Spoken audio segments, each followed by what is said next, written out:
Ngaira numida wedam phongkhiba panam pause degi marueba pau khara khangasaraga miyamda khudo tamjaki PMCM yauna minister sing numi kuntrani jail da leiravadi phamlok thokpa yaba bill parliament da puthokre khushangna raba opposition members sing na bill gi coffee sing segaraga amisa da langsingkre Union Home Minister na Lok Sabha da puthokpa constitutional amendment bill JAC da refer tokre Prime Minister Oiro, Chief Minister Oiro, numi kuntrani jail da leiravadi, phamlok thokpa yaba Constitutional Amendment Bill, lising aniga supna kunga mga, ngasi Lok Sabha da Union Home Minister Amit Shah na puthokre. Bill adu draconian oiba bill amani haina, khushawnaraba opposition members singna bill gi coffee sing, sagairaga Amit Shah da langsinbadagi, House da charangnaba thokre. Bill adu makhada na yengsinnaba parliament ki, Joint Committee JAC da refer tokre. Haujik sathariba parliament ki nungjomi fam asigi business list da hana yaudaba Prime Minister, Union Minister sing, State amasung Union Territory sing Chief Minister sing, Minister sing kariguma criminal charge na numikuni jail da leiba tarabadi, convict tarabasu tadrabasu phamlok thoknabagi legal framework ama oiba bill ahum ngasi Lok Sabha da Union Home Minister Amit Shah na puthokre.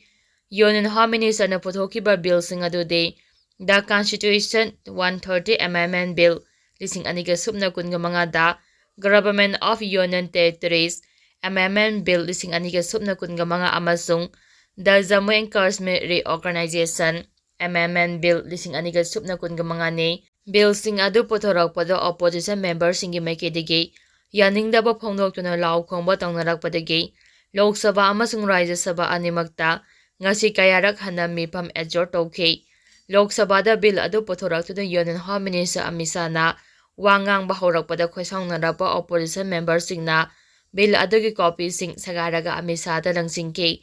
Congress luchingba Priyanka Gandhi na bill adu the Korean oiba amade anti-corruption measure gi mingda miyamda utchaiban haba wafam thamke Hyderabad ki MP amasung AIMIM Chief Asaduddin YC na BJP na laiba asi police state ama onthokadore haina maral siki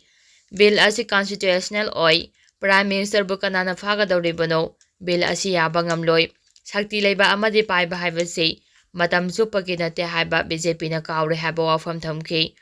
opposition member kaya bill sing adu bukana yaningdabagi kholaw sing lauraduna puthorakliba bill sing adu laiba asigi federal structure puthugaibanei anti-corruption measure gi mingda miyamda utchaibanei bill adu unconstitutional oiba undemocratic oiba miyam gi yamna laibak thibo oigadaba bill ni hana kana yaningdaba phongdoknaki adu mapu bill adu Joint Committee of Parliament ta amu hana yengsinnaba refer tawba hana Lok Sabha da pass tawki bill adu puthoraduna Union Home Minister Amit Shah hai Prime Minister oiro Chief Minister oiro Minister sing ama hekta oiro karigumba yamna sathiba criminal charge da custody da numi kuntrani bulairavade phamdagi lathoknabagi legal framework amani adubo bill asi Joint Committee da refer tawragani haina mahak masana phongdokhi bill ahum asi puthokthringai mangoina ngasi Lok Sabha da Union Minister Aswani Baswapna Promotion and Regulation Online Gaming Bill lising aniga supna kunga mga puthokhi amaramda ngasi Rajya Sabha da the Indian Institute of Management Amendment Bill lising aniga supna kunga mga pass tongnaba khanarakpada House da charangnaba thokpadagi mifam adu pung khara adjourn tawkhe masigi matung nungthil pung ani tabada amung makhata na khanaba hauke aduba khanaba aduda opposition member ayambana House ki mapana thoktuna khanabada yaukide bill asigi matangda cross by cross kupna khanaraba matung voice vote bill asi pass tawkhe July 18 dagi satharakhiba parliament ki nungjumi fam hayeng loisingadabani makha tarakpa pauda MP sana jawbada fajadaba wahi wata sijinaba miyoi ki mathakta action lawnaba wakatkrai Rajya Sabha ki MP oiriba ningthau sana jawba lesemba gi mathakta fajadaba wahi wata sijinaduna mahapuming chathiningai oiba wafam social media da thagalakkiba miyoi ki mathakta FIR lakhonaba MP office ki Maikaidagi Porampa Police Station da complaint zero ama pisingkre MP ningthau sana jawba lesembagi PAPS maisnam sibadadana thakiba complaint zero aduda tha asiki taraga nipalda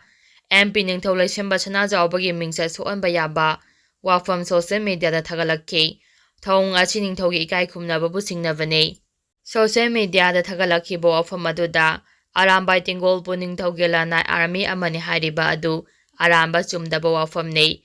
ningthauga Arambai Tingolga anigi marakta lainariba mari adudi supnadagi indigenous culture group ama oina pukning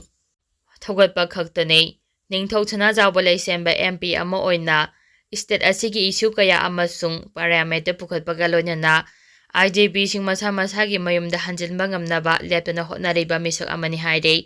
asigumba miyamgi lusingba ama oiriba miyoi amabu singnaduna fajadaba wafam kaya miyamda phongdorapwa tarani lawfam thokte maram asina miyoi asi thidoktuna mahaki mathakte FIR ama lakhatuna miyoi asibu phaduna logi oiba serak piduna para ama tambi phamthoi haina su serol aduda palle makha tarakpa pauda Kuki khulda sangluba maitei ahal ama police na puthorakhre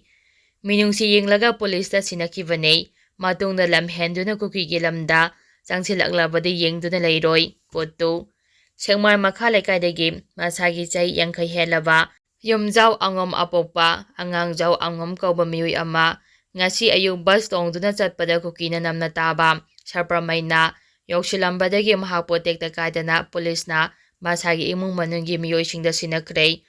police tagi phangba paugi matung ina mahakna ngasi ayu bus tongduna chatpada sarpramaina yokshilobadagi mafam adugi Kuki miyoisingna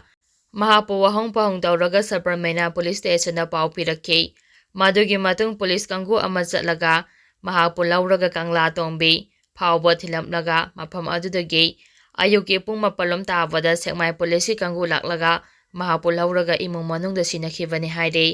amaramda Committee on Tribal Unity kotuna thadorakpa cheol amada yumjau angom kauba sekmaidagi maitei ama Kuki jogi territory lansilakhi adubu miyoibagi minuksi yenglaga mahapo asoingam yahondana police kauraga sinakre matung tarakpada lamhenduna buffer zone lansilaktuna changsilaklabadi tumina yengduna leiroi hanasu section wafam thamlakli lonina security force na buffer zone da section ngak sembina basu kotuna phongdorakle makha tarakpa pauda yelaumi numit thoromda naga yawba yaroi haba karamba agenda laibagino maitei lipun imphal pangthokiba malemgi yelaumi singgi numit thorom naga yawba yaroi haina United Naga Council UNC na athingma pikhiba sikari karamba agenda laibagino haina maitei lipun hangle Manipur Press Club ta ngasi pangthokiba paugi mifam amada maitei lipulgi lusingba maisnam silanna mathagi wafam achi phongdodna mahakna hai Manipur da khundaduna laiminariba yellow furup taraga mathoi haibade maitei tangkhul paumai rongmai mau maram riangmai thangal jeme impui amade kabuina chingbane furup taraga mathoi achigi manungda naga furup achisu amane naga furup ki miyoi singbo yellow mi singe numit tharomda saruk yaba yaroi haiduna UNC na thingjiliba ase kari maram kino haiba athuba matamda sengdokadabane masida natana yellow mi sing yafanaba khanduna lairiba asang karsaba wangangba yaroi haiduna UNC na athingba thamliba asisu khudakta handokadabane haiki amaramda niyam kaina sagatliba semgatliba Jaraman Road Tiger Road asigi mayokta riyangmana nami kunga mathoini supna broket tawbada India government na riyangmai purukki miyoisingbu kauduna lambi asi hangdokadabane haina phongdorakkiba asimak yama laibak thibani loinuna chahi ani helaba national highway thingduna micha miyam chapa yadana lairiba asidade India lengana karamba mi yenglibage lamda masida lairiba yellow mi maitene national highway singda chathok chasin yadana wana lairiba aside India lengana kari oina uribagi hanasu mahangna phongdokhi makhatarapa pauda Bisnupur district ki lawmi singna makhogi demand pithoknaba lengakta aroiba matam tharakle September 2025 fawbagi manungda thabak tonthoktrabadi thangnaba numitagi akamba khongjang changchilagani haire makha tarakpa pauda any Kuki Tribe ki makhada ST certificate piganu any Kuki Tribe ki mingdal sudu tribe certificate piganu haina thadau MP Manipur na lengakta taksilakle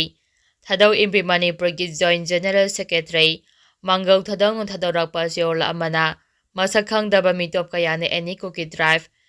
EKT gi mingda ST oiduna leba asigi national ꯁꯦꯀ꯭ꯌꯨꯔꯤꯇꯤꯗ ꯆꯥꯎꯅ ꯁꯤꯡꯅꯔꯛꯂꯤ ꯍꯥꯏꯔꯛꯂꯤ꯫ ꯃꯈꯥ ꯇꯥꯔꯛꯄ ꯄꯥꯎꯗ